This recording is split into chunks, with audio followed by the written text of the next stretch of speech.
এনেকুৱা প্ৰস্তুতি প্ৰস্তুতি আমাৰ প্ৰায় 85% কাম আমাৰ সম্পূৰ্ণ হৈছে আৰু প্ৰায় 2 মাহ ধৰি আমাৰ ল'ৰাখিনিয়ে কাম কৰি আছে। আজিকালিতো জানেই যে আজিকালি কৰ্মমুখী হৈছে সকলোৱে আৰু যাৰ বাবে কিন্তু যান্ত্ৰিক সভ্যতা যান্ত্ৰিক যুগত এই সভ্যতা সংস্কৃতিসমূহ কিছু পৰিমাণে মানে আমাৰ লাহে লাহে অলপ প্ৰভাৱবিলাক কমি আহিছে। তথাপিও আমাৰ গোটেই গাঁওখনে লগ লাগি আমাৰ এই সন্ধেলি মাকৰাপাৰৰ এই গোটেইখিনি যুৱক যুৱতী ডেকা বুঢ়া সকলোৱে মিলি পেলাই এই ভেলাঘৰটো নিৰ্মাণ কৰিছে কাৰেংঘৰৰ আৰ্হিত।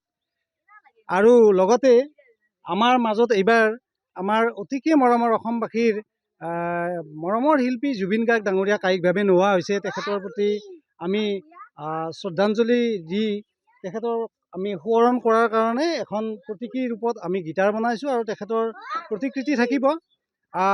আমি এইবাৰ দুখেৰে অনুষ্ঠান পাতিব লগা হৈছে, কিন্তু উপায় নাই। আমি তেখেতক আমি মনতো ৰাখিব লাগিব, তেখেতৰ সৃষ্টিৰে আমি জীয়াই ৰাখিব লাগিব আৰু লগতে আমি আমাৰ পৰম্পৰা সংস্কৃতি সেইখিনিও জীয়াই ৰাখিব লাগিব। সেই হেতুকে আমি এই ভেলাঘৰ নিৰ্মাণ কৰিছোঁ আৰু লগতে ইয়াৰ লগত সংগতি ৰাখি আমি আমাৰ যি পৰম্পৰাগত কৃষি সঁজুলিসমূহ বৰ্তমান যান্ত্ৰিক যুগত লোপ পাইছে, যিখিনি পদ্ধতি দি আমাৰ ককা আজো ককাহঁতে কৃষি কৰ্ম কৰিছিল, সেই পুৰণি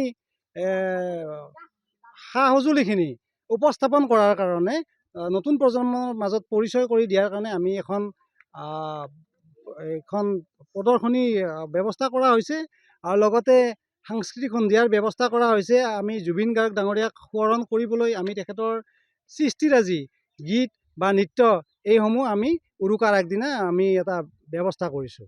বিভিন্ন খৰচ আছে, গতিকে খৰচটো আপোনালোকে কিদৰে বিলাইছে?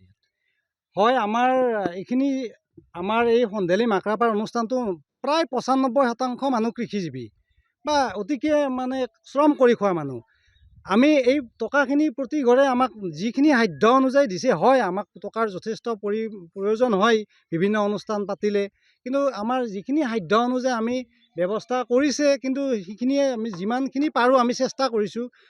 তথাপিও আমি আশা কৰোঁ যিখিনি আমাৰ অনুষ্ঠানৰ শুভাকাংক্ষী তেখেতসকলে আমাক ইয়াতে সহায় সহযোগিতা আগবঢ়াব বুলি আমি আশা কৰিছোঁ।